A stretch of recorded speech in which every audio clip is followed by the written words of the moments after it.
कहाँबाट सुरु गर्ने हजुरको यो मेयरको कार्यकालबाट सुरु गर्ने कि जस्तो लाग्यो आज। हुन्छ।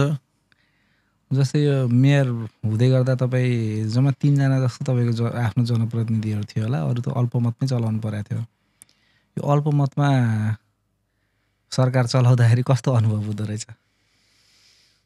अब यो हामी पहिलो जनप्रतिनिधि थियौँ। अब यो राज्यको पुनर्संरचना पश्चात नयाँ संविधान आइसकेपछि 3 चरणको सरकार मध्ये स्थानीय सरकारमा हामी थियौँ। सुनवल नगरपालिकामा 13वटा वडा थियो। हजुर। 13वटा वडा मध्ये नेपाली कांग्रेसको 3टा वडा थियो, नेपाल कम्युनिस्ट पार्टी एमालेको 9वटा वडा थियो, 9वटा, माओवादीको एउटा वडा थियो। कार्यपालिका सदस्य गर्दाखेरि विपक्षी साथीहरूको चाहिँ 18 जना, एमालेको 1 जना, माओवादी, हामी 4 जना यसरी चलाएको। अब अनुभवकै हिसाबमा भन्ने हो भने त म त्यहाँ थाहा थियो मलाई यो अब हामी नयाँ परिवेशमा छौँ, यो अल्पमतको बहुमतको कुरो पनि हुने होला, अब गाह्रो हुन्छ भन्ने थियो। निर्णय प्रक्रिया प्रभावित हुँदो रहेछ? निर्णय प्रक्रिया प्रभावित खासै हुँदैन। यसो हुन्छ तपाईँ नगर प्रमुख भइसकेपछि त तपाईँको उसको व्यक्तिगत स्वार्थ निकाल्नु पर्यो कि। हजुर। मेरो भन्ने कुनै शब्दै हुँदैन कि। कुनै पनि तपाईँको फर्स्ट मेनले मेरो भन्यो भने त्यो चल्दै चल्दैन, हाम्रो भन्यो भने चल्छ होइन। अब नगर प्रमुखको सिङ्गो नगरको सपना हुन्छ नि त। नगर प्रमुख एउटा बाटो, एउटा योजना, 10 लाख, 5 लाख, 2 लाख त्यस्तो योजना हुँदैन नि त। हुँदैन। आफ्नो स्थानीय तहलाई समृद्ध कसरी बनाउने, राम्रो कसरी बनाउने भन्ने मात्रै उसको सपना हुन्छ होइन। अनि निर्णय प्रक्रियामा चाहिँ सामूहिक हिसाबमा निर्णय प्रक्रिया गऱ्यो भने सहज भइहाल्छ। ट्रान्सपरेन्स ठ्याक्कै तपाईँको यो गर्छु त्यो गर्छु भनेर भएन कि, तपाईँको चाहिँ प्रष्ट राखेर निर्णय प्रक्रिया सामूहिक हिसाबमा गयो भने सजिलो हुन्छ। व्यक्तिगत इच्छातिर गयो भने त तपाईँको विवादित हुन्छ। त्यो त मेरो पालामा त 1 दिन पनि डिस्टर्ब भएन। 1 दिन डिस्टर्ब भएन? 1 दिन पनि भएन। त्यही त। अनि तपाईँको पालामा फेरि त्यो कोभिडको पनि वेभहरू आयो होइन, हामी एकदम प्रभावित भयो, लकडाउनहरू देख्नु पर्यो। र त्यो कोभिडको बेलामा पनि भीमबहादुर थापा भरत यस्तो एउटा मेयर जो चाहिँ कोभिडका बिरामीहरूसँग उनीहरूलाई उपचार गर्ने कुरामादेखि लिएर उनीहरूको अन्तिम संस्कार बितेकाहरूको अन्तिम संस्कारमा सहभागी हुनेदेखि लिएर र एउटा चाहिँ वेल तरिकाले आफ्नो नगरलाई म्यानेज गर्न खटेको, देखेको, सुनेको, समाचारमा पढेको देख्छौँ होइन। त्यसलाई यसो सम्झिँदा तपाईँ एउटा नगरको प्रमुख अनि त्यसमा कोभिड-19को त्यत्रो प्रकोप, संसारभरि मान्छेको अफरादफरी भएको अवस्था थियो नि त। त्यो बेलामा आफूलाई कसरी ह्यान्डल गर्नुभयो? अब यस्तो छ तपाईँको, अब हामी स्थानीय सरकारमा थियौँ होइन, यो नयाँ अनुभव पनि हो। हजुर। हामी सुनवल मात्र नभएर नेपालै साधारण स्रोतमा साह्रै कमजोर थियो, देशै कमजोर थियो। अब हामीले हेऱ्यौँ नि त होइन। तपाईँको एकदम कोभिड हुँदाखेरि एउटा मास्क पनि नपाउने, अब सेनिटाइजर केही थाहै नहुने, बजेटको परिस्थिति पनि थिएन। पछि भयो अक्सिजनको कत्रो हाहाकार भयो देशभरि होइन।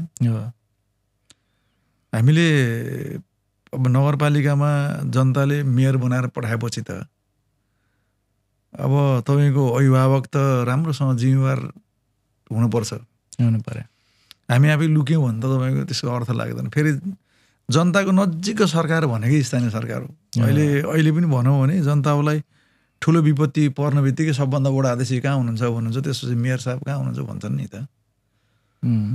अब हामीले ठुलो मेहनत गरेको, सबभन्दा ठुलो कुरा हामीले त्यो कोभिडलाई कसरी गरायौँ भने समाजलाई जोडेको। हामीले एक्लै तपाईँको जनप्रतिनिधिको केही पनि लाग्दैन नि त, सकिँदैन। जबसम्म समाजलाई हामीले एक बनाउन सकिएन तबसम्म चाहिँ यो फेल खान्छ। र समाजलाई अनुशासित पनि बनाउने र समाजलाई जोड्ने र समाजैसँग मिलेर अगाडि बढ्नुपर्छ भन्ने उद्देश्यले अगाडि बढ्यौँ। हामीलाई कुनै पनि कुरा खासै गाह्रो भएन। मैले चाहिँ विपद कोष भनेर खडा गरिहालेँ के हुँदो रहेछ भनेर टेस्ट गर्न। करिब तपाईँको चाहिँ 62 लाख क्यास पैसा स्वतस्फूर्त कोषमा आयो। 62 लाख एकदम मैले यति पनि मागेको पनि होइन, खोलेको 62 लाख जनप्रतिनिधिहरूले 15 दिनको तलब हाल्नुभयो। अब 62 लाख चाहिँ पैसा उठेथ्यो नगदमा होइन। हामीले त्यसैले राहत बाँडेको करिब 4000 जनालाई हामीले 4000 गरिदियो राहत बाँड्यो। सुनवलमा करिब 15000 गरिदियो थियो हाम्रो पालामा। तपाईँको जिन्सी र मेडिकल सामग्री करिब धन्नै तपाईँको चाहिँ 1.5 करोड भन्दा बढीको चाहिँ तपाईँको उठ्या थियो, सङ्कलन गरियो, सङ्कलन भएको थियो। हामीले त्यसैबाट चाहिँ तपाईँको हामीले आइसोलेसन बनाएको 2टा डाक्टर राखेर स्टाफ नर्सहरू राखेर 30 बेडको चाहिँ हामी आइसोलेसन चलाएको। फुल स्प्लेसमा चलाएको थियौँ। त्यो बेलामा चाहिँ यो पछिल्लो कोभिड हो, सेकेन्ड टर्मको कोभिड हो। हजुर। त्यो बेलामा कस्तो थियो नि, मान्छेको मनोबल ठुलो कुरो थियो, आत्मविश्वास ठुलो कुरो थियो। यसको औषध त होइन नि त, मान्छेले खानपानमा ध्यान दिने र आत्मबल बलियो बनायो भने सन्चो हुने थियो नि त, होइन? धेरै ठाउँबाट चाहिँ फोन आउने। अब म 24 घन्टा तपाईँको फोन अन गरेर बस्ने, हामी त एटेन्सन हुनु परिहाल्यो, होइन? परिहाल्यो। त्यो आइसोलेसन बनाएर हामीले तपाईँको जब मिडियामा फालेपछि धेरै मान्छेहरूको के भन्यो भने हामी चाहिँ बाँच्ने भइयो, आदि त सन्चो भइयो। किनभने अब हस्पिटलमा बेड त थिएन। अब चाहिँ हामी चाहिँ यहीँ सन्चो हुन्छ, भएन भने त हामीलाई राम्रोसँग हेर्नुलाई भन्ने त्यो मान्छेको मनोबल बलियो भयो कि त्यो। हामीले करिब 49 जनाको सेरोफेरोमा नगरभित्र र बाहिर, कोही भरतपुर हस्पिटलमा, कोही काठमाडौँ, कोही भैरवामा, कोही बुटोलमा गएर 49 जनाको सेरोफेरोमा तपाईँको चाहिँ मृत्यु भएको 32 जना हामीले चाहिँ सुनौलमा सती गरेका छौँ, होइन? हजुर। अधिकांश लासहरू म आफै तपाईँको घरमा गएर उठाएको छु। आफू गइयो, तर आर्मी आउने चलन थियो। तर हाम्रो सुनौलको आफ्नै नगर प्रहरीले ऱ्यापिङ गर्ने, हामीले तालिम दिलाएर नगर प्रहरी भाइहरूलाई चाहिँ हामीले तपाईँको ऱ्यापिङ गराएर तपाईँको चाहिँ लान्थ्यौँ। सुनौलले त पिपी पनि त्यहाँ पहिलोपटक आफै तयार गर्यो, होइन? पिपी बजारमा कहीँ पिपी पाइएन। यसो एकदम राम्रो कथा छ यो। कहीँ पिपी नपाएपछि हजुर एउटा उद्योगीलाई मैले रिक्वेस्ट गरेँ। उहाँको चाहिँ तपाईँको एउटा त्यो बोरा फ्याक्ट्री थियो कि, होइन? भैरवा बोरा फ्याक्ट्री थियो। मैले रिक्वेस्ट गरेँ, मलाई त्यो पिपी बन्ने मेटेरियल छ भने दिनु न भने। उहाँले चाहिँ एउटा तपाईँको चाहिँ 1 थान दिनुभयो, टेस्ट गर्नु न भनेर दिनुभयो। बजारमा नै। अनि मैले एउटा गार्मेन्टवाला भाइलाई बोलाएर, अहिले पनि त्यो गार्मेन्ट सुनौलमा छ, उहाँलाई बोलाएर यो मोडलको पिपी बनाउनु त भनेर बनाएँ। अनि त्यो मोडलको 50 थान बनायो टेस्टमा, होइन? 100 थान हो क्या अरे। हजुर। बनाइसकेपछि एकदम व्यापक भयो। अनि सिडिओ साहब समथिङ के दाल भन्ने सिडिओ साहब हुनुहुन्थ्यो, उहाँले बोलाउनु भयो। ए मेयर साहब तपाईँसँग पिपी छ अरे भन्नु। अनि लिएर गएर पहिलोचोटि हामीले नवलपरासी जिल्लाको सबै एम्बुलेन्स ड्राइभरहरूलाई 50 थान पिपी चाहिँ सुनौल नगरपालिकाले त्यो बेला दिएको। फर्स्टमा बजारमै बनेको पिपी दिएको, होइन? त अब बोराको केमिकल के अरे मेटेरियल जस्तो त थियो। हजुर हजुर। त त्यसले पनि तपाईँको मान्छेलाई हौसला त भयो नि त, होइन? हामीले त्यसरी सुरु गरेको। सेनिटाइजर हामी आफै स्पिरिट किनेर हामी आफै तपाईँको चाहिँ त्यसको फर्मुला खोजेर तपाईँको चाहिँ बनाएका थियौँ। हामीले त्यो बेलामा जति सक्यो कस्टलाई चाहिँ खर्च कम गर्ने र त्यो खर्चमा चाहिँ नागरिकको चाहिँ सहभागिता बनाउनुपर्छ भन्ने उद्देश्यले हामीले सामुदायिक क्वारेन्टिन चलायौँ नि त। हामीले प्रत्येक विद्यालयमा सामुदायिक क्वारेन्टिन चलायौँ। नगरपालिकाले चाहिँ तपाईँको बिस्ताराहरू, त्यसको भौतिक पूर्वाधार, खानेपानी, बिजुली, बत्ती तपाईँको बनाइदिने। घरबाट चाहिँ तपाईँको पछि खाना लिएर आउने पनि त्यसरी बनायो। पछि आइसोलेसनमा जाँदाखेरि नगरपालिकाले खुवाउने बसाल्ने चाहिँ गर्यो। अर्को रमाइलो कुरा चाहिँ मलाई त्यो आइसोलेसनको के याद आउँछ भन्दा त्यो बिहानमा योगा गराउने र भजन कीर्तनमा नचाएर मान्छेलाई त्यो साइकोलोजिकल्ली पनि फिट राख्नलाई क्या। त्यो बेलामा यस्तै थियो नि त। तपाईँको अब कस्तो थियो भने कोभिड आएको, नयाँ बिमार आएको, होइन? हजुर। त्यो बिरामी एकदम हतोत्साही थियो नि त। तपाईँको म पनि कोभिडमा परेर म त ह्याम्समा तपाईँको 8 दिन भर्ना भएको मान्छे हो, होइन? हजुर हजुर। सबैभन्दा मान्छे मनस्थिति कमजोर भएर छिटो मऱ्यो, नखाने अनि डराउने कि औषधि थिएन नि त। थिएन। अनि तिनीहरूलाई चाहिँ त्यो कसरी फ्रेस गराउन सकिन्छ, उनीहरूको मन कसरी राम्रो बनाउन सकिन्छ, आत्मबल बलियो कसरी बनाउन सकिन्छ भन्ने भएको भएर हामीले तपाईँको चाहिँ त्यो मेडिटेसनको कुराहरू, होइन? त्यसपछि तपाईँको त्यो गराइयो। पछि डक्टरबाट हामीले अनलाइन क्लास पनि, डाक्टर रिमाल हुनुहुन्छ तपाईँको, सूर्य रिमाल भन्ने धरानमा हुनुहुन्छ, हाम्रो सुनौल वार्ड नम्बर 3 को। पछि उहाँलाई रिक्वेस्ट गरेर उहाँले चाहिँ तपाईँको अनलाइन क्लासहरू तपाईँको चाहिँ चलाइदिनु भएको। अनलाइनमा पनि क्लास चलायो। तपाईँको चाहिँ कोभिडबाट चाहिँ जोगिन यो गर्नुपर्छ भन्ने हिसाबले चाहिँ हामीले चलायो। धेरै अज्ञानता थियो नि त तपाईँको। हामी एकदम असक्षम छौँ, यति ठुलो भयावह थियो। तपाईँको केही पनि थिएन क्या, साधारण स्रोत भनौँ न, पैसा भएर किन्ने ठाउँ पनि थिएन नि त। डर मात्रै थियो मान्छे, डर मात्रै थियो। अब पहिलोमा एकदम मेहनत गरियो, केही पनि भएन। त्यो बेलामा तपाईँको जर्गामा प्रयुक्ति महाविद्यालय, होइन, मा हामीले रिक्वेस्ट गरेर उहाँले 100वटा तपाईँको चाहिँ टेन्ट दिएर हामीले सुरु गरेको क्वारेन्टिन सुरु गरेको। फर्स्टमा नगरपालिकाले खानाको व्यवस्था गर्ने, अनि घर घरमा चाहिँ मान्छे पहिचान गर्ने, त्यहाँबाट गाडीमा चाहिँ त्यहाँ पुर्याउने, त्यसपछि उहाँले चाहिँ सपोर्ट गरिदिने। त्यसरी हामीले चाहिँ 100 बेडको चाहिँ क्वारेन्टिन चलाएको थियौँ वार्ड नम्बर 11 मा, होइन? बसन्त सर हुनुहुन्थ्यो क्या त्यो बेलामा चाहिँ अहिले आइजी साहब, अहिले उहाँ त त्यो बेला एसएसपी हुनुहुन्थ्यो, आइजी हुनुभयो। हामीले 100 बेडको चाहिँ क्वारेन्टिन त्यसरी चलाएको थियौँ। हामीले कोभिडलाई त एकदमै जनतैसँग मिल्यो कि, जनतालाई एकदमै यो मेरो पनि हो भन्ने बनाइयो। अब तपाईँको अनुशासनको हिसाबमा खुसी पनि लाग्ने। तपाईँ यहाँ उद्योग वाणिज्यसँग विभिन्न सङ्घ संस्था, होइन, एकदम लाग्नु भएको थियो। अब हामीले बनाएको लकडाउनको कुराहरू चाहिँ नियमित पालना गर्ने त्यस्तो चाहिँ थियो कि। अनि हामीले नगरपालिकाको एम्बुलेन्सहरू एकदम स्ट्यान्ड बाई राख्ने, नगर प्रहरीको गाडी चाहिँ चौकीमा एकदम स्ट्यान्ड बाई राख्ने, हाम्रो प्रहरी र नेपाल प्रहरी संयुक्त रूपमा रातिमा गस्ती गर्ने, धेरै कुराहरू चाहिँ त्यो कोभिड चेक गर्ने पनि सुरु चाहिँ त्यही सुनौलबाटै हामीले त तपाईँको हामीले सुरुबाटै गऱ्यौँ नि त। हामीले बसमा लिएर गएर बुटोल चेक गराइयो होइन, हामी आफै तपाईँको टेस्टिङ गराइयो। त्यो बेलामा राम्रो काम गरेर होला, त्यो बेलाको जनस्वास्थ्यले पनि साह्रै सपोर्ट गर्ने, सबै ठाउँको सपोर्ट थियो।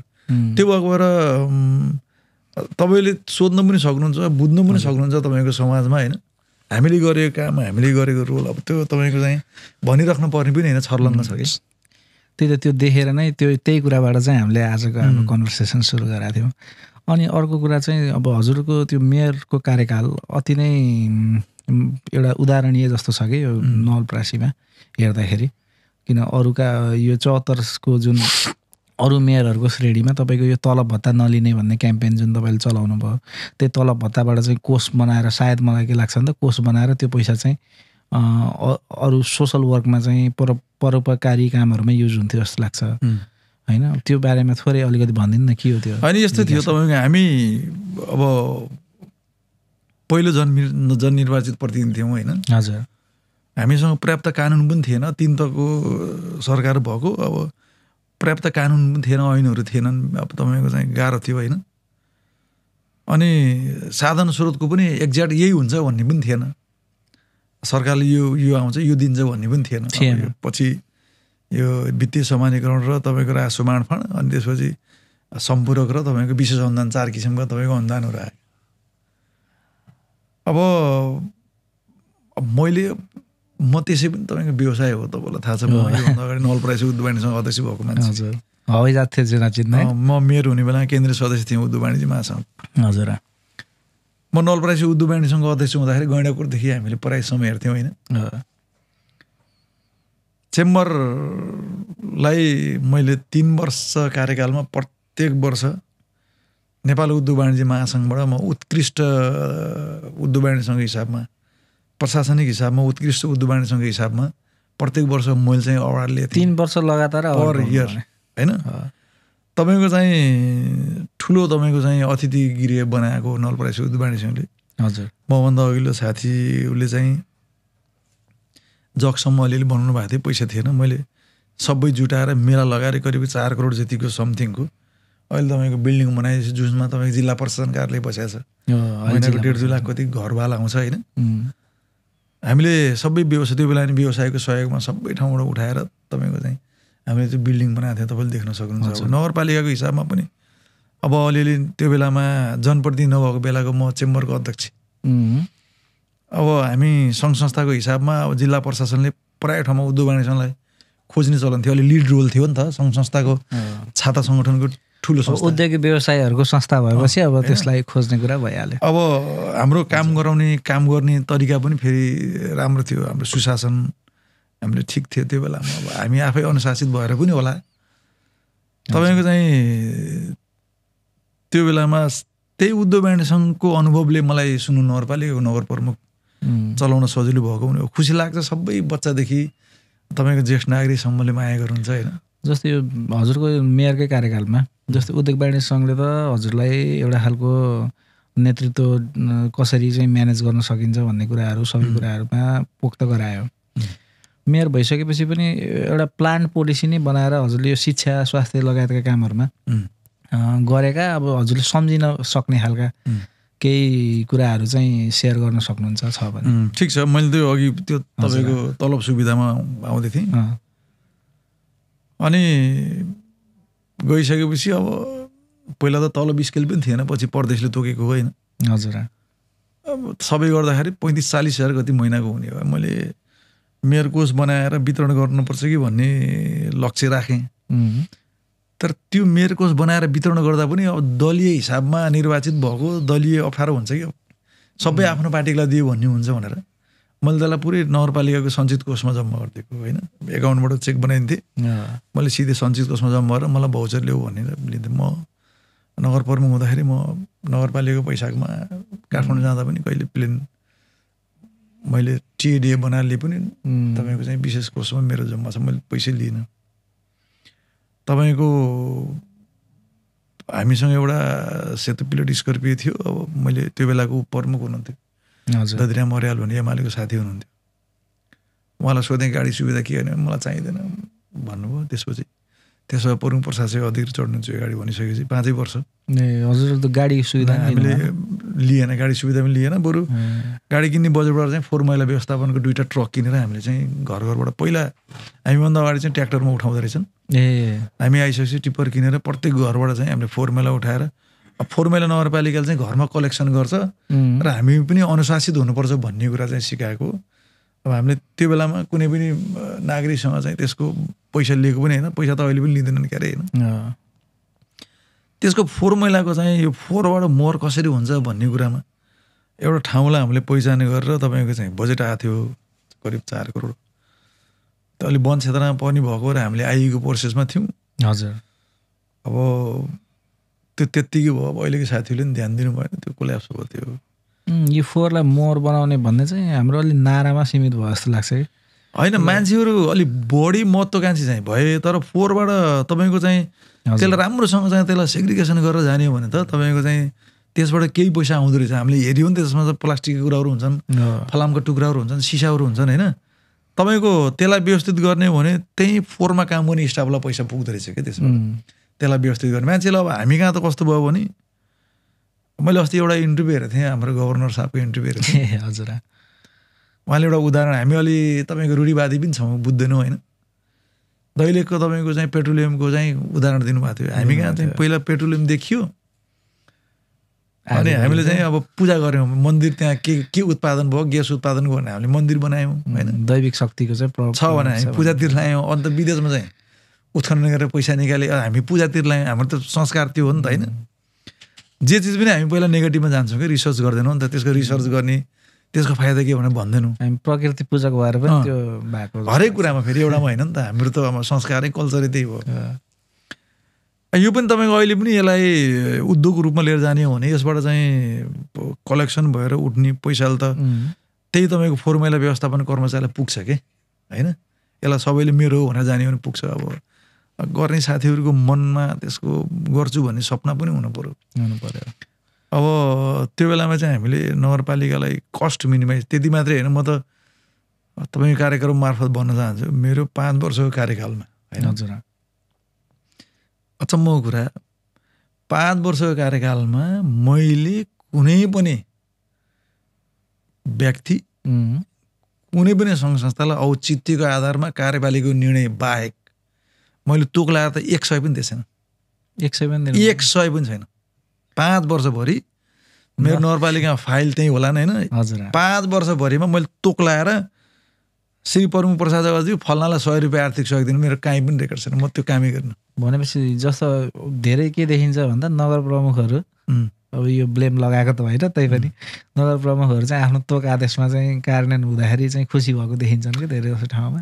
तपाईँको हेर्नु होला योभन्दा अघिल्लो तपाईँको चाहिँ आर्थिक वर्षको अडिट रिपोर्ट हेर्नु भयो भने हजुर सुनवल नगरपालिकाको 32 लाख समथिङ 900 जनालाई आर्थिक सहयोग बाँडेको तोकै लाएर बाँडेको रेकर्ड छ। महालेखाको रिपोर्ट 32 लाख महालेखाको रेकर्डमा छ। हेर्नु होला त्यो त मनमानी जस्तै भयो त। मनमानी अब यही त हाम्रो यही भएर त हामी बिग्रेको नि त। हामीले अर्कालाई दोष लगाउँछौँ होइन, तर हाम्रो रियालिटी एकातिर छ कि। अनि यो जुन स्वास्थ्यको सेक्टरमा चाहिँ जुन यो हामीले वार्ड नम्बर 1 मा कि केमा बनाउँदै थियौँ होइन हजुरको कार्यकालमा, अनि यो महिला उद्यमका कुराहरू यस्तो थियो तपाईँको थोरै अलिकति। अब यस्तो थियो तपाईँको अब शिक्षा र स्वास्थ्य त तपाईँको चाहिँ मौलिक अधिकारै भइहाल्यो। स्थानीय सरकारले त ध्यान दिनुपर्ने कुरा भइहाल्यो। हामीसँग चाहिँ हामी जाँदाखेरि 3टा वडामा चाहिँ स्वास्थ्य चौकी थियो होइन। हामी 10 वडामा स्वीकृति गराएर तपाईँको चाहिँ 3टा पहिला थिए, 10 वडामा स्वीकृति गराएर हामी 10 वडामै आधारभूत स्वास्थ्य केन्द्र बनायौँ, जसमध्ये 7 वटा घरै बनायौँ। 3टा बाँकी थियो। अहिले पनि एउटा बन्दैछ भन्ने सुनेछु कता होइन। 15 बेडको प्राथमिक हस्पिटल बनाउनु पर्ने अलिकति भूगोलको र ठाउँको अलिकति विवाद भएको थियो। अहिले त्यो पनि ठिक भएको छ। वार्ड नम्बर 5 मा चाहिँ बनेछ। हाम्रो पालामा स्वीकृति गरेर लिएर आएको। हजुर नेपालमा 251वटा स्वीकृति हुँदाखेरि सुनवलमा चाहिँ स्वीकृति बनाएको होइन। अहिले भर्खरै बन्दैछ। अब खुसी मान्नु पर्यो हामीले। अब तर अब यो अलिअलि भूगोलको त्यो बेलामा चाहिँ झगडा भयो। तर हाम्रो दायित्व के थियो भने ठाउँ व्यक्ति भन्दा पनि सबैलाई पाएको पर्ने ठाउँ हेर्नुपर्ने हो होइन। कहाँनिर बनाउँदाखेरि सेवा प्रभाव बढी हुन्छ भनेर हेर्न पनि पऱ्यो। राज्यको त्यति ठुल्ठुलो पैसा लगानी गर्दाखेरि त अहिले ठिक ठाउँमा हुनु पऱ्यो। हामीले पहिचान गर्न नसक्दाखेरि, राजनीतिक स्वार्थको कुरा गर्दाखेरि, हामीले औचित्यको कुरा गर्न नसक्दा त्यसको उपयोगितामा असर गरिहाल्छ नि। आजसम्म देशमा यस्तो भएको अवस्था त यही हो नि त। मैले गरेँ हुने, अर्काले गरे नहुने भन्ने पर्दा बिग्रेको। तर तपाईँ हामी यतिको मान्छेले त त्यो कुरा ख्याल गरेनौँ भने त भोलि त तपाईँको त कसरी बन्छ र देश त? दिगो विकासमा त जानै सक्दैन, देशै बन्न सक्दैन नि तपाईँको, होइन? जग्गै उल्टा भइहाल्छ कि। हजुर, त्यो भएको भएर हामीले सुनौल वार्ड नम्बर 5 मा 15 बेडको प्राथमिक हस्पिटल बनाएको। तपाईँको चाहिँ नगरपालिकालाई समृद्ध बनाउने परिकल्पना गऱ्यौँ हामीले। नेपालको पहिलो बालमैत्री नगरपालिका, स्थानीय सरकार पश्चात सुनौल नगरपालिका पहिला पनि बालमैत्री नगरपालिका हो, तर राज्यको पुनर्संरचना पछि पनि नेपालको पहिलो बालमैत्री नगरपालिका हो। त्यो तपाईँको चाहिँ तपाईँको मार्कलाई त हामीले बचाउनु पर्छ भनेर हामी त्यसरी लाग्यो। तपाईँको सुनौल नगरपालिकाभित्रको शिक्षा हेऱ्यो भने अहिले पनि हेर्न सक्नुहुन्छ, हामीसँग कुनै कमी पनि छैन। तपाईँको चाहिँ सामुदायिक विद्यालयमा बच्चा बच्ची राख्ने अवस्था पनि छैन, त्यति भरेको हामीले, होइन? अझै तपाईँको चाहिँ खतरनाक कुरा त के थियो भने सामुदायिक विद्यालयमा छोरीको सङ्ख्या बढी थियो हामी आउँदाखेरि। तपाईँको चाहिँ करिब 53-47 को हिसाबमा थियो, होइन?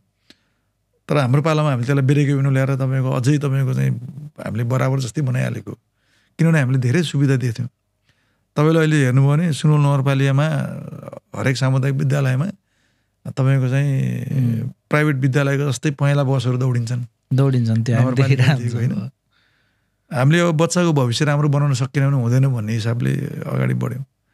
तपाईँको शिक्षामा कुनै पनि कमी भएको होइन। रिजल्ट हेर्नुहुन्छ भने सुनौल नगरपालिकाभित्र तपाईँको 32वटा सामुदायिक विद्यालय, केही कमी नै थिएन कि रिजल्ट। यस्तो संस्थागत विद्यालय जस्तै रिजल्ट हो कि 101 चाहिँ सबै विद्यालय त्यस्तो रिजल्ट हो, होइन?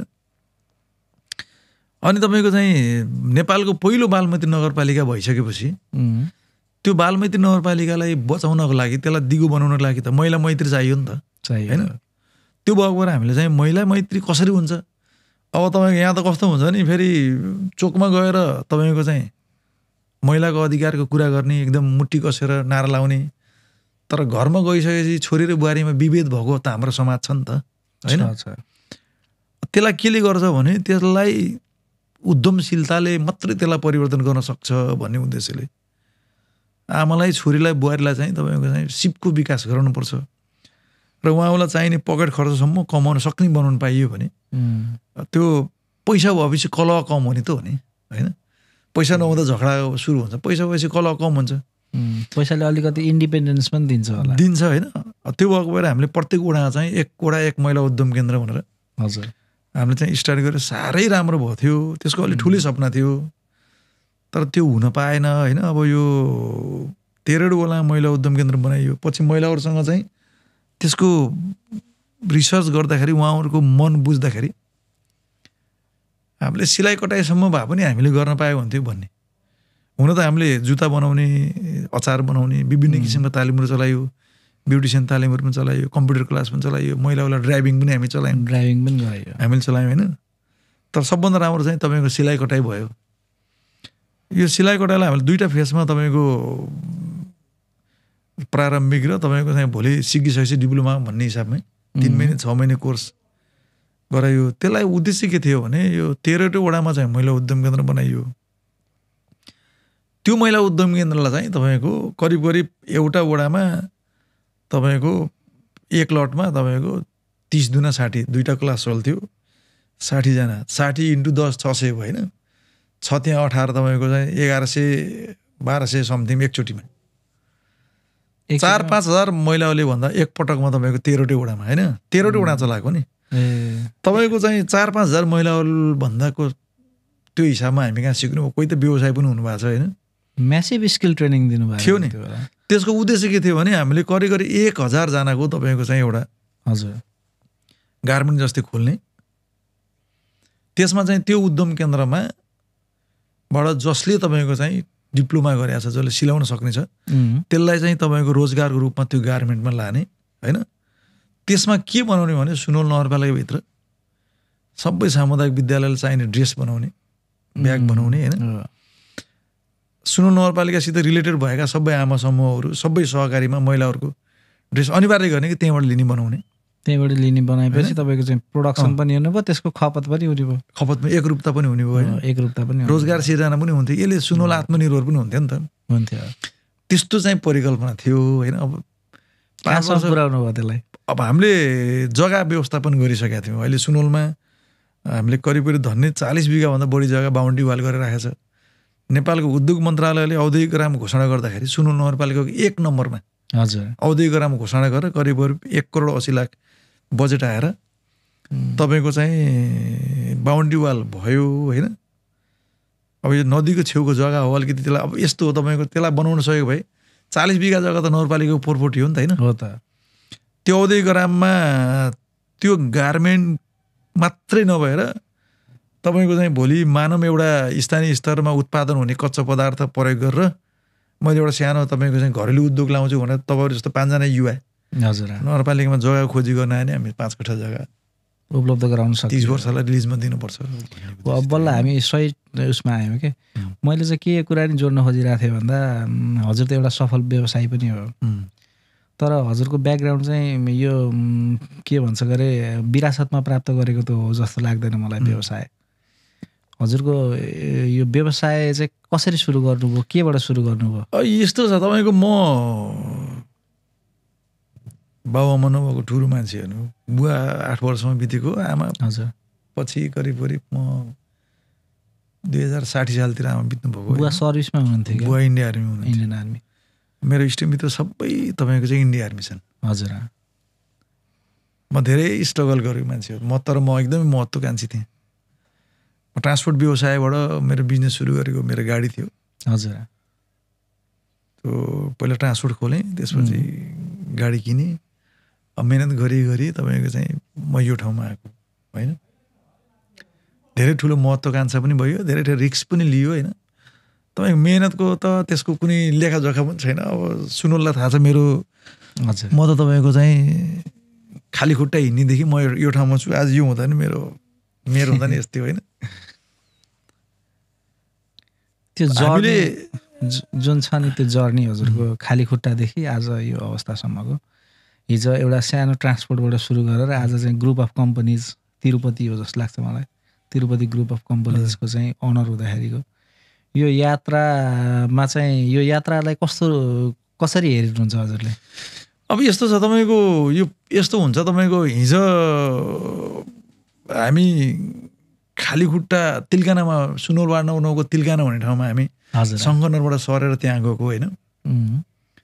म टुरु मान्छे भनिहालेँ। तिर्कालामा कुनै मिलहरू थिएन। म मेरो एउटा तपाईँलाई अनुभव सेयर गर्छु। महाकवि देवकोटामा हामी पढ्थ्यौँ होइन। हजुर त्यो जङ्गलको बाटो आउनु पर्थ्यो, खोला पर्थ्यो बिचमा। सोमनाथमा चाहिँ मिल थियो क्या, धान कुट्ने मिल। म चाहिँ तपाईँको त्यो स्कुल आउँदाखेरि त्यो धान ल्याएर सोमनाथमा मिलमा छोडेर म स्कुल जान्थेँ क्या महाकवि। मलाई त्यो एकदम अनुभव छ। आज म तपाईँको चाहिँ उद्योगी छु होइन, तर अब कस्तो हुन्छ नि, त्यो बेलामा हामीलाई बच्चा भइन्छ, खेलिन्छ होइन, गार्जेन नहुँदा पनि हो हल्लामा जान्छ। अब अहिले परिस्थिति त्यस्तो हुँदा अहिले जिम्मेवार हुन्छ। हामी माथि जिम्मेवार छ तपाईँको, यत्रो उद्योग छ होइन। के उद्योग छ हजुरको? तपाईँको म पेट्रोलियम व्यवसाय पनि हो, म कन्स्ट्रक्सन काम पनि गर्छु। एउटा इट्टा उद्योग छ होइन, फर्महरू छन्। मसँग चुनढुङ्गा उद्योग छ होइन, गाडीहरू छन्। अहिले म त्रिवेणीमा होटल बनाउँदैछु। त्यो होटलको विषयमा एउटा कुरा चाहिँ मैले के सुनेको थिएँ भन्दा तपाईँहरूले ह्युज इन्भेस्टमेन्ट गर्दै हुनुहुन्छ अरे होटलमा। त्यो लामो समय भयो बन्न लागेको, अहिलेसम्म बनेर भ्याइएको छैन कि? अहिले यस्तो भयो तपाईँको ह्युज इन्भेस्टमेन्ट चाहिँ अलिकति यो समय लम्ब्यो। ठ्याक्कै सुरु गर्ने बेला कोभिड लाग्यो। हजुर त्यसपछि आर्थिक अवस्था एकदमै यस्तो भयो कि देशको तपाईँको ब्याजको तपाईँको ब्याङ्कको ब्याज हेऱ्यौँ भने तपाईँको चाहिँ डबलै भएको अवस्था थियो। त्यसले अलिकति तपाईँको चाहिँ हामीलाई ढिलो बनायो। त अब अहिले हामी स्पिड काम गरिरहेको छौँ। कुन स्ट्यान्डर्ड? 5 स्टार स्ट्यान्डर्ड हो कि? 5 स्टार स्ट्यान्डर्ड चाहिँ हो। 5 स्टार लिने होइन होला, अब 2-4 वर्ष 4 स्टारमै चलाउनु पर्ला पनि। हजुर त्यहाँ चाहिँ त्यो एउटा त्यो पर्यटकीय सम्भावनालाई देखेर हामीले त्रिवेणी चाहिँ धेरै ठुलो सम्भावना भएको क्षेत्र हुँदा पनि त्यो चाहिँ लुकेर बसेको अवस्था छ। राज्यको नजर छैन त्यहाँ। हामीले त्यही पर्यटन सम्बन्धी हामीले लगानी गरेर त्यसलाई अलिकति माथि उठाउन सकिन्छ कि अब तपाईँको साह्रै प्रसिद्ध ठाउँ हो नि त, पारी गयौँ भने वाल्मिकी आश्रम छ नि त। अब इन्डियाले भैँसा लोटन भन्ने ठाउँलाई वाल्मिकी नगर बनाइदियो होइन। अब हामी यहाँ वाल्मिकी रियल तपाईँको लभकुशको चिज भएको जनकपुरको जस्तै रामग्राम स्तूपा छ नि हाम्रो होइन, त्यो त लुम्बिनीको बुद्धको चाहिँ 8वटा अस्त्र धातु मध्येको एउटा अस्त्र धातु हो राखेको ठाउँ होइन। त्यो वाल्मिकी आश्रम पनि तपाईँको चाहिँ तपाईँको राम सीतासितको जनकपुर अयोध्यासितको जोडिएको ठाउँ हो क्या। रामायण लेख्ने मान्छे नै उसको कुटी भएको ठाउँ होइन हो नि त होइन। त्यस्तो जोडिएको ठाउँ पनि तपाईँ हेर्नुभयो भने म त अचम्म लाग्छ, त कसैलाई मतलब पनि छैन, जाने बाटो अहिलेसम्म राम्रो छैन होइन। त्यसलाई हामीले कमसेकम होटलको माध्यमबाट भयो भने झकझगाउन पाइयो भने होइन, होटल पनि राम्रो हुने, त्यो ठाउँ पनि राम्रो हुन्छ कि भन्ने उद्देश्यले त्यो ठाउँ हामीले त्यही पारिपट्टि हेर्नु न, त्यो इन्डियनले जङ्गल सफारी कस्तो मजाले जितमा गराइरहेको हुन्छ, यता हाम्रोतिर त्यो सुविधै छैन, चितवन नै पुग्नुपर्ने हुन्छ। अनि अब त्यो अर्को चाहिँ त्यहीँनिर एउटा चाहिँ उ छ नि मदर बाबा, त्यो त्यहाँ पनि त्यो पर्यटकीय सम्भावना भएको ठाउँ हो। त्यहाँ हामीले यो बसन्तपुरमा जस्तो केबल कारहरू चलाउन सक्यो भने अझै त्यहाँको चाहिँ बुस्ट हुन्थ्यो इकोनोमी। त्यो मदर बाबामा हामीले हेऱ्यौँ करिब तपाईँको चाहिँ माघमा मेला लाग्छ। हजुर, एक वर्षमा 5 लाखदेखि 7 लाख धर्मावलम्बी आउँछन्। त्यसलाई 365 बनाउन सकिन्छ कि नै भने हामीले पनि रिसर्च गर्दैछौँ। केबल कार कुरो पनि थियो त्यहाँ चाहिँ 2टा प्रदेशको अलि लडाइँ पनि छ। त्यहाँ अचम्मको कुरो के छ भने मन्दिर तपाईँको चाहिँ मुस्लिमको होइन, तर पूजा गर्न जान्छन् हिन्दू पनि जान्छन् कि। अचम्मको एकदम त्यो 2टा धर्मको चाहिँ त्यो सङ्गम स्थल जस्तो भएको छ। त्यो त एकदमै कहीँ पनि नभएको कुरा हो नि त त्यस्तो होइन। त्यो चाहिँ त्यहाँ छ, त्यसलाई पनि हामीले तपाईँको बाहिर ल्याउन सकिएन कि। त्यसको इन्टरनेसनली लाने भने त्यसलाई चाहिँ ग्लोबल्ली चाहिँ हामीले एउटा हटस्पट बनाउन सक्छौँ नि त। यो हाम्रो के भन्ने भनौँ न, तपाईँको हाम्रो देश अब यस्तो चिजहरू धेरै छ नि त, यसलाई रिसर्च गर्ने, यसलाई बाहिर ल्याउने, यसको प्रसार गर्ने भन्ने नै भएन। अब त्यसलाई पनि हामीले समेटेर त्यो क्षेत्रमा हामी गएको हो कि त्यो ठाउँमा। यो बेला बेलामा के लाग्छ भन्दा सम्भावना हाम्रो धेरै छ होइन, तर सम्भावनामै सीमित भयो क्या। जस्तो युथहरू बाहिर गइरहेछ, युथहरू यहाँ अहिले यसो हेऱ्यो भने कोही पनि यहाँ नेपालमा बस्छु भन्ने खालको युथै छैन। सम्पन्न पनि गइरहेछन्, विपन्न पनि गइरहेछन्, तपाईँको चाहिँ यहीँ सम्भावना भएका पनि गइरहेछन् होइन।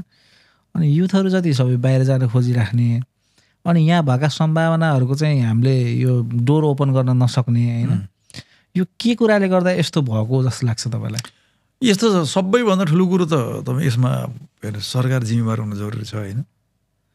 हामी 2टा ठुला देशको बिचमा छौँ होइन, बफर जोन जस्तो छौँ। बफर जोन जस्तो। अब उत्तरतिर गयो भने तपाईँको विश्वकै दोस्रो भइहाल्यो, दक्षिणतिर गयो भने अहिले 5औँ आफूलाई दाबी गरेको अवस्था छ। अझै हेऱ्यो भने त अब 29तिर सन् 2029तिर गयो भने त तेस्रो चौथो हुन्छु भनेर भनिरहेको छैन।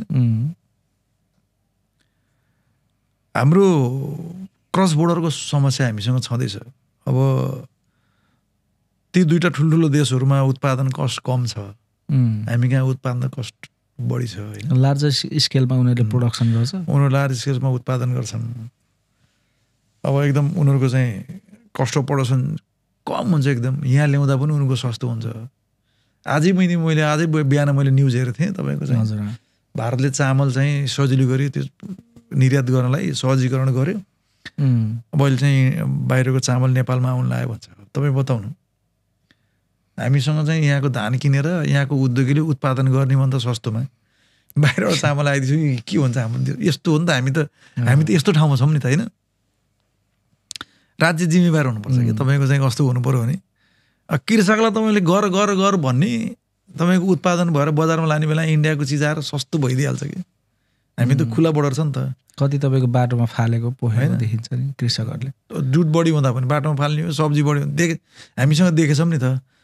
तर यसको तपाईँको चाहिँ उत्पादनमा तपाईँको गभर्मेन्टले इन्सेन्टिभ दिने र सकभर तपाईँको चाहिँ उत्पादनको ग्यारेन्टी भयो भने तपाईँको चाहिँ बल्ल यहाँको चाहिँ हुन्छ। जस्तै तपाईँको चाहिँ सरकारले बनाउनु पर्यो, ठुल्ठुलो स्टोरहरू ठाउँ ठाउँमा बनाउनु पऱ्यो र स्टोरमा राख्ने मिल्ने किसिमको यहाँको युवाहरूलाई, यहाँको कृषकलाई जे चिजलाई हामीले स्टोरेज गर्न सकिन्छ त्यो चिजमा चाहिँ तपाईँको चाहिँ उत्पादन गर्ने प्रोत्साहन गर्नु पऱ्यो क्या। त्यसलाई प्रोडक्सन कस्टलाई चाहिँ घटाइदियो भने पनि, प्रोडक्सन कस्टलाई पनि घटाउने र तपाईँको चाहिँ हामीले चाहिँ तपाईँको स्टोरेज गर्न सक्ने चिजहरू मात्रै त्यसमा चाहिँ बनाऊ भन्ने होइन। जस्तै तपाईँको त हामी त तरकारीको कुराहरू छौँ, हामी फलफुल उत्पादन गर्न सकेको छैनौँ नि त। जस्तै तपाईँको मुस्ताङमा तपाईँको फलफुल स्याउ उत्पादन भयो होइन, मान्नुहोस् मुस्ताङबाट तपाईँको स्याउ काठमाडौँ आइपुग्दाखेरि तपाईँको चाइना र इन्डियाबाट आएको स्याउ सस्तो हुन्छ कि।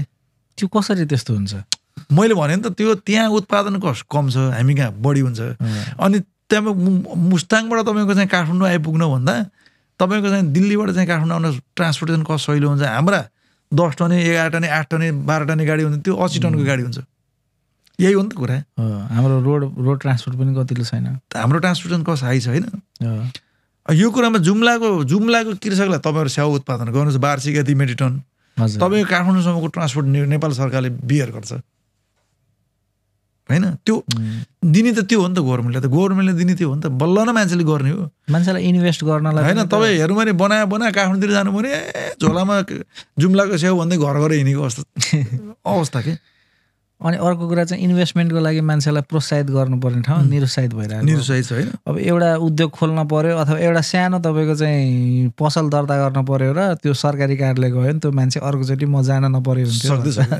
हामीसँग चाहिँ प्रक्रिया झन्झटिलो छ कि, एकदमै लामो प्रोसेस छ। अब कागजी प्रोसेसहरू बढी हुन्छन् होइन। हामी तपाईँको चाहिँ यस्तो डिजिटल प्रविधि यति फास्ट अगाडि बढेछ, तपाईँको यस्तो बेलामा चाहिँ हाम्रो त्यो नीतिलाई पनि त्यही प्रविधिको हिसाबमा सजिलो बनाउन सक्नु पर्यो। छैन नि त, छैन। तपाईँको चाहिँ प्रविधिले मान्छेलाई यति सजिलो बनायो। अहिले तपाईँको हेर्नु न, अहिले एआईको कुरा गरौँ न होइन। तपाईँले एआईमा गएर तपाईँको च्याट जीपीटीलाई एउटा कसैको बारेमा भन्नु भने उसले त 50% मिलाइदिन्छ कि। बेला त त्यो हो नि त। त्यो बेलामा पनि हामी हातै डरामा एउटा कोटाबाट अर्को कोटाबाट यस्तो प्रक्रिया हुन्छ। यसलाई त तपाईँको सहज बनाउने हो नि। अनि अर्को कुरा चाहिँ यो कुरा त आइहाल्यो होइन, यो जुन सरकारी कार्यालयहरूमा जाने कुरा। हजुर त सरकारी कर्मचारीहरूलाई पनि काम अराएर एउटा आफ्नो नगर स्तरमा बसेर अनुभव लिइसक्नु भएको। यो नेपालको ब्युरोक्रेसी यो सधैँ एउटै यो पञ्चायतकालीन ढर्रामा चलिरहेको देख्छौँ क्या। यत्रो चेन्जेसहरू आउँदाखेरि पनि उनीहरू चाहिँ आफूलाई अलि यो राजाको काम कहिले जाला घाम भन्ने एउटा उखान थियो नि, त्यस्तै खालको देखिन्छ। त्यो किन उनीहरू मोटिभेटेड नभएर हो कि के कारणले गर्दाखेरि त्यो ब्युरोक्रेसी चाहिँ रिजिड जस्तो देखिने? यस्तो छ तपाईँको दुईवटा कुरा छ। ऊ मोटिभेटेड पनि छैन होइन, छैन नि त। जस्तै मान्नुहोस् एउटा तपाईँ कर्मचारी हुनुभयो होइन, तपाईँ नेपाल सरकारको एउटा कर्मचारी हुनुभयो, करिब तपाईँको 30 वर्ष तपाईँले जागिर गर्नु पाउनुहुन्छ उमेर हदको हिसाबले। हजुर। तपाईँ त्यहाँ लागिसकेपछि त तपाईँको त एउटा चिज हुनु पऱ्यो कि गभर्मेन्टले नसक्ला तर त्यतातिर प्रक्रिया सुरु गर्नु पऱ्यो नि त। तपाईँकोलाई आजदेखि चाहिँ सरकारी सेवा प्रवेश गर्दै हुनुहुन्छ, तपाईँको बच्चाको स्वास्थ्य शिक्षा र तपाईँको पारिवारिक स्वास्थ्यको ग्यारेन्टी हुनु पऱ्यो, गर्नु पऱ्यो नि त गभर्मेन्टले होइन, गर्नु पऱ्यो। तपाईँको 3 पुस्ताको सबै तपाईँको चाहिँ डेटा ल्याएर राख्नु पऱ्यो होइन। तपाईँ 30 वर्षमा निक्लिँदाखेरि तपाईँको बच्चाले एकदमै तपाईँको राम्रोसँग पढेको पनि हुनु पऱ्यो। र तपाईँ 30 वर्ष निक्लिसकेपछि नि तपाईँको चाहिँ 30 वर्ष राज्यलाई सेवा गरे बापत त मर्ने बेलासम्म त स्वास्थ्य ग्यारेन्टी त गभर्मेन्टले लिनु पऱ्यो नि त होइन। अनि तपाईँले सजिलो गरी तलबले बच्चा तपाईँ गभर्मेन्टले पढाइदिने स्वास्थ्यको ग्यारेन्टी लिने भने अनि तपाईँको उच्च मनोबल किन हुन्न र हुन्छ नि त। हुन्छ। तलब बुझेर तपाईँको मान्छे बिरामी भने ऋण खोज्दै हिँड्नुपर्छ अनि कसरी? मैले एकदम तपाईँलाई रियल कुरा गरेको होइन। नेपालको कन्टेक्स्ट अब त तपाईँको त कर्मचारी सङ्ख्या पनि घटायो भयो नि त। किन भन्दा तपाईँको प्रविधि आयो नि त। 10 जनाले गर्ने काम त 1 जनाले गर्न लाग्यो नि त। त्यसलाई फुल सेवा सुविधा दिने हो नि त। जस्तो नेपालमा त बिरामी नहुन्जेलसम्म मात्रै त चलिरहेको हुन्छ तलबले होइन। एउटा बिरामी भयो भने हस्पिटल लिएर जाँदाखेरि उसको अब घरखेत जाने स्थिति आउँछ, भइहाल्छ नि। अनि उसको त्यो भएपछि उसले सङ्ग्रह गर्नु पर्यो। सङ्ग्रह गर्नका लागि अब अरू विभिन्न एक्टिभिटिज पनि इन्भल्भ भएको केसेसहरू देखिन्छौँ नि हामीले, त्यसले गर्दा पनि होला जस्तो लाग्यो। अनि अर्को कुरा चाहिँ मैले हजुरलाई अर्को जोड्न खोजेको कुरा, जस्तो नेपाल सम्भावना भएको भनेर अघिदेखि हामीले कुरा गऱ्यौँ होइन। यहाँको अब यो समस्याहरू त यो राज्यको नीति तहमा भएका मान्छेहरूले नबुझेको हो कि यो बुझेर पनि चाहिँ समाधान गर्ने उपाय चाहिँ नपाएको हो कि अथवा चाहिँ हाम्रो समाजमा नेगेटिभिटी मात्रै, नकारात्मक समाचार मात्रै आइरहेको हो कि कहाँ? मैले सुनिरहेको थिएँ नेपालले अहिले सिमेन्ट चाहिँ भारतलाई कता कता भारततिर पनि पठाउँदैछ अरे, अथवा चाहिँ देशबाट चाहिँ बाहिर पनि एक्सपोर्ट भइरहेछ अरे भन्ने सुनेको थिएँ। त्यो पोजिटिभ एनर्जी अथवा पोजिटिभ कथाहरू चाहिँ हामीले नसुनेको हो कि? यस्तो छ। अब यो हामीसँग धेरै सम्भावना छ होइन। यो तपाईँको जग जाहेर छ। हाम्रो देश चाहिँ प्राकृतिक हिसाबमा पनि तपाईँको धनी छ। अब यो यो उद्योगिक हिसाबमा पनि तपाईँको अझै हामीले हेऱ्यौँ भने तपाईँको चाहिँ तपाईँले भने जस्तो सिमेन्ट इन्डस्ट्री त अहिले तपाईँको आत्मनिर्भर भएको नि त आफूलाई पुगेर पनि तपाईँको निर्यात गर्न सक्ने छ।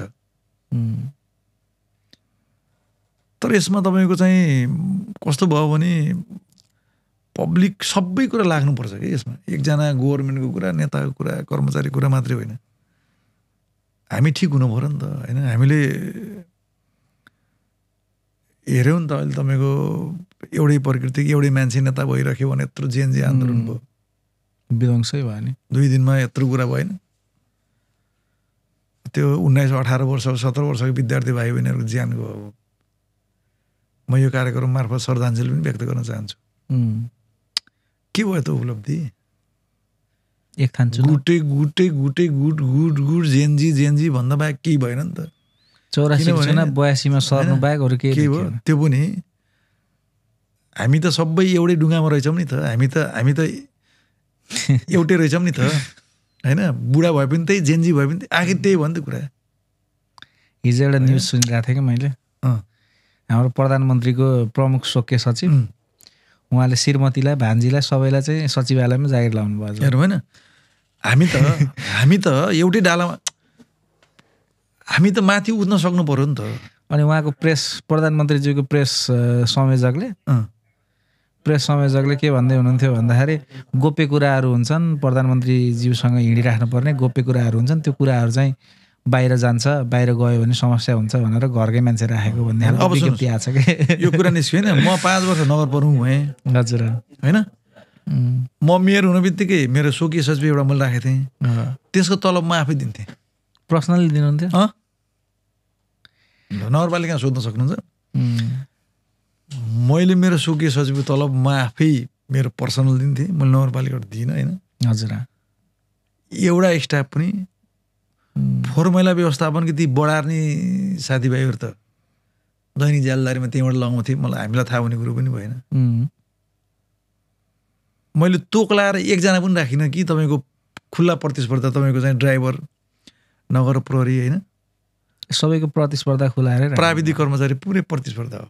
स्थानीय सरकार सञ्चालन ऐनमा तपाईँको चाहिँ प्राविधिक र नगर प्रहरी तपाईँको चाहिँ ड्राइभरहरू राख्ने सिस्टम। गभर्मेन्ट ठुलो आश थियो कि मलाई यो जेएनजी मुभमेन्ट पछि यो जुन गभर्मेन्ट फर्मेसन भयो नि, अनि यो पहिलो महिला प्रधानमन्त्री देशले पायो, अब चाहिँ चेन्जेसहरू आउँछ होला भन्ने भइरहेको थियो। अब स्वकीय सचिवको श्रीमती, के अरे भान्जी सबैलाई जागिर खुवाउने भनेपछि अब यो फेरि पनि तपाईँको कस्तो छ भने बाहिर बसेर कुरा गर्न र पदमा कुर्सीमा बस्न फरक छ कि तपाईँको। हजुर, भन्न सजिलो हो नि त होइन, धेरै कठिनाइहरू छ। किनभने हाम्रो संरचना त यस्तरी तपाईँको संरचना बिग्रेर गछ नि त।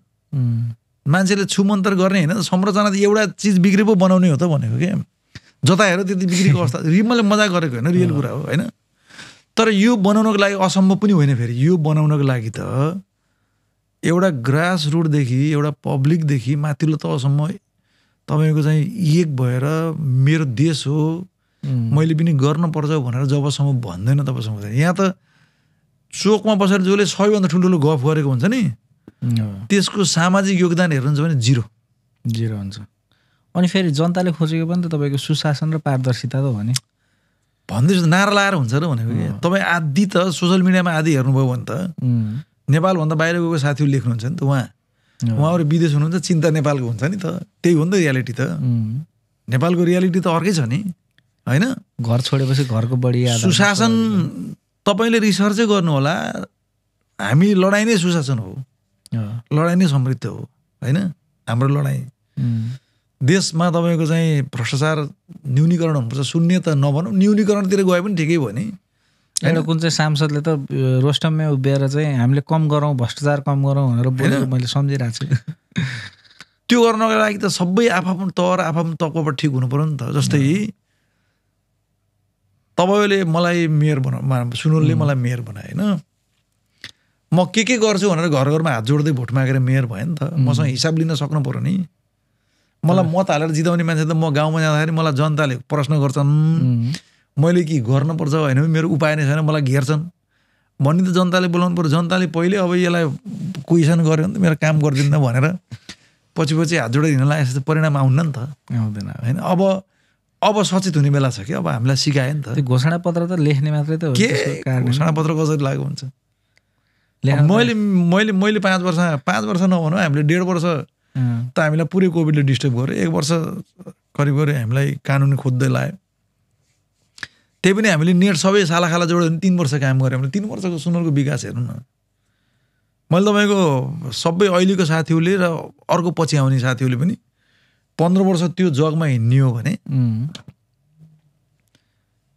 नगरपालिकालाई केन्द्रीय सरकारले पैसा नदिँदैन चल्ने हिसाबमा त्यो खाका आत्मनिर्भर बनाउन सकिन्छ त्यो हिसाबमा अगाडि बढाएको थियौँ नि हामीले त्यो त धेरै राम्रो कुरा हुन्थ्यो जस्तै तपाईँको चाहिँ हामीले नदीजन्य पदार्थको व्यवस्थापन कुराहरू भए हामीले त त्यसलाई अझै त्यसको सही तरिकाले त्यसलाई अलिक वैज्ञानिक हिसाबमा व्यवस्थापन गर्न पाएको भए कानुन जटिलता छ साझा खोलाहरू छन् प्रदेशको अधिकार कुरा भए अब धेरै कुराहरू छ नि त अहिले वनले त झिकझिक गरिरहेको अवस्था छ तपाईँको चाहिँ औद्योगिक तपाईँको चाहिँ हामीले औद्योगिक गरेर मैले 40-50 बिघा जग्गाको कुरा गरेँ त्यहाँ तपाईँको 30-40 वटा तपाईँको 50 वटा उद्योग लाग्ने कुराहरू भए हामीसँग उद्योगहरू थिए करिब 50-60 लाख रुपियाँ वर्षको उद्योगले एक्स्ट्रा सपोर्ट गर्थे होइन तपाईँको अरू नगरपालिकाको इन्कम सोर्सलाई हामीले सही तरिकाले प्रयोग गरेका थियौँ पर्याप्त मात्रामा घरबालकोहरू उठ्दैनन् अनुगमन हुन सकेका छैन ठुलो लिकेज छ नि घरबालको घरमा ठुलो लिकेज छ नि होइन त्यसलाई व्यवस्थित गर्न सकेको अवस्था छैन नि छैन ती सब कुराहरूलाई तपाईँको चाहिँ चुस्त दुरुस्त बनाउने हो भने त राम्रो पैसा उठ्छ नि हामीले त मेरो पाला जम्मा 2.25 करोड थियो नि आन्तरिक आम्दानी हामीले 12 करोडसम्म उठाएको छौँ नि वर्षको होइन 12 करोड उठाइएछ वार्षिक 12 करोडसम्म हामीले पुरा छन् अब तपाईँको चाहिँ 12 करोड 10 करोड त तपाईँको खोला भनेको 17-18 करोडसम्म हामीले उठाएको छन् होइन यसलाई हामीले 50 को 3 वर्षभित्र यसको 15 वर्षभित्र हामीले तपाईँको चाहिँ यसको करिब 1 अर्ब पुर्याउनु पर्छ भन्ने लक्ष्य हो कि किनभने सबै ठाउँबाट त इन्कमलाई जोड्नुपर्छ जस्तै मलाई खुसी के लाग्छ भने हामी आउने बेलामा चाहिँ जब 2.25 करोड चाहिँ आन्तरिक आम्दानी भएपछि मैले हाकिमलाई प्रशासकीय अधिकृत रामलाल श्रेष्ठ मैले उहाँलाई चाहिँ यो आन्तरिक आम्दानी के हो भनेको 2.25 करोड होइन हाम्रो चालु खर्च के छ भने 8.5 करोड होइन है हजुर 8.5 करोड चालु खर्च छ तपाईँको 2.25 करोड तपाईँको इन्कम छ अनि अब यो हजुरको मेयरको कार्यकाल त लगभग सबैले देखिसके जस्तो नवलपरासीलाई नै हामीले हेर्दाखेरि हिजो नवलपरासी भनेको एउटा प्राइम मिनिस्टर भएको ठाउँ टङ्कप्रसाद आचार्य नेपालको पहिलो दल खोल्ने मान्छे प्रजा परिषद होइन नवलपरासीकै भूमिमा उहाँको जन्म भएको तपाईँको अहिले पनि हेऱ्यो भने 5-5 चोटि मन्त्री भएका मान्छे पनि त्यहीँ छन् गृह राज्य मन्त्री भएका मान्छे पनि त्यहीँ छन् यो सबै हुँदा पनि नवलपरासीको डेभलपमेन्ट चाहिँ कलेक्टिभली किन हुन सकिरहेको छैन यस्तो भयो तपाईँको अब मैले भएन भनौँ भने अब केही मन्त्रीहरू हुनुभयो होइन तर यसलाई जसरी जुन उद्देश्यले तपाईँको चाहिँ विकास गर्नु पर्थ्यो यसको सम्भावनालाई जसरी हामीले चाहिँ नेपाल सरकारसँग जोड्नु पर्थ्यो त्यो कुरा सकिएन र हाम्रो नेताहरूले नसकेको पनि हो होइन हामीसँग एकदम सम्भावना छ कि तपाईँको चाहिँ दुईवटा चिज अहिले पछिल्लो समयमा सम्भावनाको आधार दुईवटा हो एउटा उद्योग एउटा पर्यटन हो हामीसँग धार्मिक पर्यटन छ नि त छ तपाईँको लुम्बिनीसँग जोडिएको रामग्राम स्तूपा छ नि होइन अझ दक्षिण तपाईँ पालीनन्दन गाउँपालिका जाने नन्दन ताल भन्ने तपाईँ 100औं बिघा जग्गा त्यसको व्यवस्थापन हुन नसकेर फालिएको अवस्था छैन नवलपरासीसँग जोडिएको अहिले गण्डकी प्रदेशमा पर्दा पनि त्रिवेणी त हामीसँग जोडिएको छ नि जोडेर विकास गर्न सकिन्छ नि त हामीले राम्रैसँग विकास गर्यो भने तपाईँको सुनवल भूमि र बढ्दै घाटबाट हामीले उत्तर तपाईँको चाहिँ कालीगण्डी कोरिडोरसम्म जोड्न सक्ने नाकाहरू हामीसँग छन् नि होइन यहाँ भएको तपाईँको अहिले पछिल्लो समय हेऱ्यो भने औद्योगिक वातावरण राम्रो भएको नवलपरासी धन्नै तपाईँको चाहिँ 300 भन्दा बढी त उद्योग त सञ्चालन हुन लागिसकेको अवस्था छ नि त 300 भन्दा बढी है बढी तपाईँको साना र ठुला गरेर जोड्नु भने तपाईँको 50 वटा त ठुला छन् जस्तो तपाईँको अहिले हेर्नु भने सर्वोत्तम सिमेन्ट पाल्पा सिमेन्ट होइन Kajaria tile Kajaria Pepsi Cola यी त ठुला उद्योग हुन् नि यस्ता उद्योग 50 वटा छन् होइन राज्यले कुरा गर्नु भने तपाईँको चाहिँ अहिले तपाईँको चाहिँ बडेरामा चाहिँ सब स्टेसन तपाईँ कालीगण्डी कोरिडोर एमसिसीको भोलि अर्थमन्त्री आउँदै हुनुहुन्छ क्या त्यहाँ हजुर होइन ठुलो तपाईँको चाहिँ त्यहाँ बनिएको छ हाम्रो राम्रो नेता हो भने तिमीले हाम्रो बर सुनवल क्षेत्रमा यो गर्ने होइन, हामीलाई विकास है भनेर टेबल ठोक्न सक्ने नेता हुने भने राष्ट्रिय स्तरमा चाहिँ पहुँच पुग भन्यो भने नहुने त होइन हो नि त। म एउटा नगर मेयर हुँदा, एउटा फुच्चिन मेयर हुँदा त मैले तपाईँले यो गर्नु न सुनवल नगरपालिकापछि किन ट्रान्सफर्मर र बिजुलीको पोल पुरा चाहियो भने अहिले सुनवलमा लगभग ट्रान्सफर्मर बिजुली पोल लगभग पुरा छ क्या। अब यो फुच्चे मेयर भएको मान्छेलाई अब हामीले चाहिँ यो राष्ट्रिय लेभलमा चाहिँ कहिले देख्न सक्छौँ, कहिले एमपी बनाउन पाइएला? अब हेरौँ, अब चुनाव फागुनको कुरो छ होइन, चुनाव आउँदैछ फागुनमा, फागुनको कुरो छ। अब म नगरपालिका चलाइसकेँ, दावा पनि गर्नु पऱ्यो नि। नगरपालिका अल्पमतको मेयर हुँदा पनि 86वटा कार्यपालिका बैठक बिना डिस्कस, अफ द रेकर्ड बिना डिस्कस, त ममा नभनिकन एउटा निर्णय प्रक्रियामा डिस्कस नभइकन मैले चलाएँ नि त। त्यो त इतिहास बोल्छ, त्यसको सपरमाट छैन। मेरो एकचोटि इच्छा छ तपाईँको सङ्घीय तपाईँको चाहिँ सांसद हुने। अब धेरै राजनीतिक त आफूले मात्र चाहेर पनि भएन। तपाईँको चाहिँ पार्टीको गुरु पनि छ, सपोर्ट गुरु हुन्छ। म नेपाली काङ्ग्रेसको तपाईँको चाहिँ प्रदेश सदस्य हुनुहुन्छ। प्रदेश सदस्य होइन, हामी कहाँ प्रक्रिया छ, पार्टीले टिकट दिन्छ कि दिन्न भन्ने प्रक्रिया पनि छ, हेरौँ। तर मेरो लागि चाहिँ अब यो एकदम क्रिटिकल अवस्था, किनभने म धन्ने 52-53 वर्ष भएँ होइन। मेरो यो समय गुम्यो भने मेरो राजनीतिक नहुन सक्छ नि त। किनभने अहिलेको 12 वर्षको बच्चा अबको 5 वर्षपछि 17 वर्ष हुन्छ, उसले मलाई नचिन्न सक्छ कि होइन। यो 28 मुनिका जेनेरेसनले त यत्रो जेनजी मुभमेन्ट गरेर तपाईँको चाहिँ भनेपछि मेरो लागि त एकदम क्रिटिकल अवस्था छ कि। अब यो जेनजी मुभमेन्टले चाहिँ त्यो कुरा चाहिँ प्राप्त होला जस्तो देखिन्छ क्या। किनभने अब पार्टीमा नि अलिअलि परिवर्तन त होला नि त, हेर्ने होला नि पार्टीहरूले नि। त्यस्तो पनि छैन, मैले पाउनुपर्छ भन्ने पनि होइन। म यतिको सचमा अर्को साथी ल्याउनु भयो भने के फरक परेन। हजुरहरूले नि पार्टीभित्र त सङ्घर्ष नगरेको त होइन, गरेको देखिन्छ, तर चाहिँ त्यो सङ्घर्षले सार्थकता नपाएको कि यस्तो छ। तपाईँको अब राजनीतिक त जसले सक्छ त्यसले गर्ने हेर्छ नि त, पोलिटिक्स त्यही देखियो नि त होइन। जसले सक्छ त्यसले सक्नेले गर्ने हेर्छ नि त, हामीले त त्यही हेरिरहेको छौँ नि। हामी त तपाईँको एउटा समर्थक भएर कार्यकर्ता भएर मैलेसम्म त बरु मैलेसम्म त मेयर पनि पाएँ, अरूले त त्यो नपाएको पनि हुनुहुन्छ होइन। मैले पाएँ भन्दा पनि मैले समाजलाई के दिएँ भन्ने पनि हेर्नु पऱ्यो। तर सजिलो के हो भने बाहिर बसेर तपाईँको सामाजिक काम गर्न र भित्र बसेर काम गर्नु त सजिलो छ नि त होइन। धेरै धेरै चिजहरू हुन्छन् भित्र बसेर काम गर्दा। सांसदको विषयमा कुरा आउँदा कुरा गर्न मन लाग्यो कि यो 48 देखि अहिलेसम्म हेऱ्यो एउटै अनुहारका मान्छेहरू मात्रै लडिरहेको देखिन्छ कि। त्यही भएर त जेनजी मुभमेन्ट आएको नि, त्यही भएर हो। जेनजी त्यसै आएको होइन, यही कुराले जेनजी आएको हो होइन। हजुर, मान्छेले जेनजी त भने जेनजी भित्रका भाइ बहिनी पनि सबै हाम्रो भाइ बहिनी त हुन् नि, हाम्रै छोरा भाइ बहिनी त हामीले त हेऱ्यौँ नि होइन। भनेपछि अलिकति के परिवर्तन हुने सम्भावना छ क्या? हुनु पर्यो नि, नभए त कसरी परिवर्तन हुनै पर्छ। कुनै हालतमा परिवर्तन हुनुपर्छ क्या। हजुर, हामी पनि लाग्ने परिवर्तनमा लाग्नुपर्छ। तर अहिले यो नेपाली काङ्ग्रेसको चाहिँ थोरै कुरा हजुरले जोड्नुभयो। हजुर कङ्ग्रेसको प्रदेश सदस्य पनि हुनुहुन्छ, महाधिवेशन प्रतिनिधि पनि हो जस्तो लाग्छ मलाई। अहिले यो कङ्ग्रेस चाहिँ तपाईँको पजलमा भयो जस्तो, कन्फ्युजनमा भयो जस्तो, अथवा ध्रुवीकरण बढेर चाहिँ एउटा पक्ष एकतिर अर्को पक्ष अर्कोतिर भयो। हिजो के देखिन्छ भन्दा सङ्कटको बेलामा कङ्ग्रेसले चाहिँ देशलाई लिड गरेको देखिन्छ। तर आज कङ्ग्रेस आफैलेमा चाहिँ लिड कसले गर्ने भन्ने क्राइसिसमा बसेको जस्तो देखिन्छ। यसलाई चाहिँ कसरी हेरिराख्नु भएको? त्यस्तो होइन नि, तपाईँले हेर्नु पऱ्यो नि। कङ्ग्रेसले त जे गरेर ठिक गरेछ भन्छु मैले। किन भन्नु न, आन्तरिक द्वन्द्व त हुन्छ होइन। त्यहाँभित्र तपाईँको चाहिँ जेनजीको परिवर्तनपछि हामी पनि त्यही परिवर्तन अगाडि बढ्नुपर्छ भन्ने पक्ष एउटा छ। अर्को पक्ष होइन के भएर केही पनि भएर ठिकै छ भन्ने पक्ष पनि छ नि।